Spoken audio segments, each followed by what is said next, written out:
നമസ്കാരം. വേദാംഗ ജ്യോതിഷത്തിലെ അമൂല്യമായ അറിവുകളും ആധ്യാത്മിക ജ്ഞാന ഉപദേശങ്ങളും പകർന്നു തരുന്ന പ്രശാന്തം ആസ്ട്രോ ചാനലിലേക്ക് ഏവർക്കും സ്വാഗതം. ഈ ചാനൽ ഇതുവരെയും സബ്സ്ക്രൈബ് ചെയ്യാത്തവർ ഇപ്പോൾ തന്നെ സബ്സ്ക്രൈബ് ചെയ്യുക. നോട്ടിഫിക്കേഷൻ ലഭിക്കുന്നതിനായി ബെൽ ബട്ടൺ അമർത്തുമല്ലോ. ഒപ്പം ചാനൽ ലൈക്ക് ചെയ്യുക, ഷെയർ ചെയ്യുക, കമൻറ്റ് ചെയ്യുക.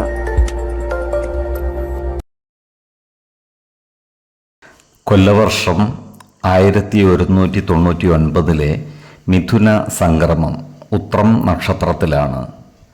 മിഥുനം 1-ാം തീയതിയിലെ ഗ്രഹനില അനുസരിച്ച് മേടം രാശിയിൽ കുജനും, എടവത്തിൽ സർവേശ്വരകാരകനായ വ്യാഴവും, മിഥുനം രാശിയിൽ ആദിത്യനും ബുധനും ശുക്രനും, കന്നിയിൽ ചന്ദ്രനും കേതുവും, കുംഭം രാശിയിൽ ശനിയും ഗുളികനും, മീനത്തിൽ രാഹുവും സ്ഥിതി ചെയ്യുന്നു. തൃക്കേട്ട നക്ഷത്രത്തിൽ ജനിച്ചവർക്ക് മിഥുനമാസം പൊതുവെ ഗുണഫലങ്ങൾ കൂടിയിരിക്കും. ഈ നക്ഷത്രക്കാർക്ക് കർമ്മ മേഖലയിൽ കാര്യങ്ങൾ അനുകൂലമായി വരുന്നതാണ്. ജോലിസ്ഥലത്ത് സഹപ്രവർത്തകരിൽ നിന്നും നല്ല സഹായ സഹകരണങ്ങൾ ലഭിക്കുന്നതുമാണ്. ഈ നക്ഷത്രക്കാർക്ക് ജോലിയുമായി ബന്ധപ്പെട്ട് കൂടുതൽ യാത്രകൾ ചെയ്യേണ്ടതായി വരുവാനുള്ള സാധ്യതകൾ കാണുന്നുണ്ട്. എന്നാൽ ഇത്തരം യാത്രകൾ ഗുണകരമായി മാറുകയും ചെയ്യുന്നതാണ്. സാമ്പത്തിക കാര്യങ്ങൾ കൈകാര്യം ചെയ്യുമ്പോൾ അതീവ ശ്രദ്ധ പുലർത്തുന്നത് ഗുണകരമായിരിക്കും.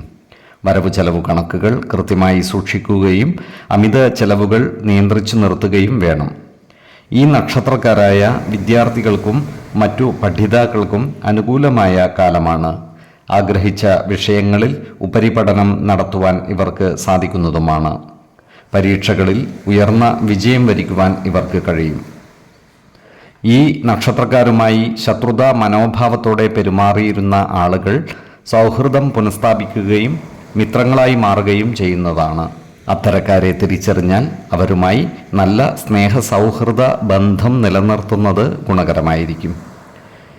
അതുപോലെ ഈ നക്ഷത്രക്കാർക്ക് കുടുംബകാര്യങ്ങളുമായി ബന്ധപ്പെട്ട് പ്രവർത്തിക്കുവാനും എല്ലാവരുടെയും ഇഷ്ടം പിടിച്ചുപറ്റുവാനും സാധിക്കുന്നതുമാണ്.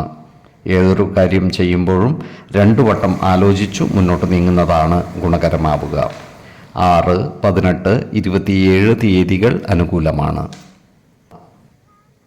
ഈ നക്ഷത്രക്കാർ ജനിച്ച സമയത്തെ അടിസ്ഥാനമാക്കിയുള്ള ജാതകത്തിലെ ലഗ്ന രാശിയുടെയും ലഗ്ന അധിപന്റെയും സ്ഥിതിയും ശുഭ പാപ ഭാവങ്ങളുടെ സ്ഥിതിയും ഓരോ രാശിയിലെയും ഗ്രഹങ്ങളുടെ സ്ഥിതിയും അനുസരിച്ച് ഇവരുടെ പൊതുഫലത്തിൽ ഏറ്റക്കുറച്ചിലുകൾ ഉണ്ടാകുവാനിടയുണ്ട്. കുടുംബ ദേവതകളെയും ഇഷ്ട ദേവതകളെയും ഉപാസിക്കുന്നത് ഇവർക്ക് ആയുരാരോഗ്യ സൗഖ്യമേകും. ഇഷ്ടദേവതാ മന്ത്രം 108 തവണ ദിനംതോറും ലിഖിത ജപം ചെയ്തു വരുന്നത് ഇവർക്ക് സർവ്വ ഐശ്വര്യങ്ങളുമേകും. നല്ല വ്യക്തി സാധനകളോടെയും ഉപാസനകളോടെയും മുന്നേറിയാൽ സർവേശ്വരാനുഗ്രഹത്താൽ ഇവരുടെ സർവ്വകാര്യങ്ങളും മംഗളകരമാകും. നന്ദി, നമസ്കാരം.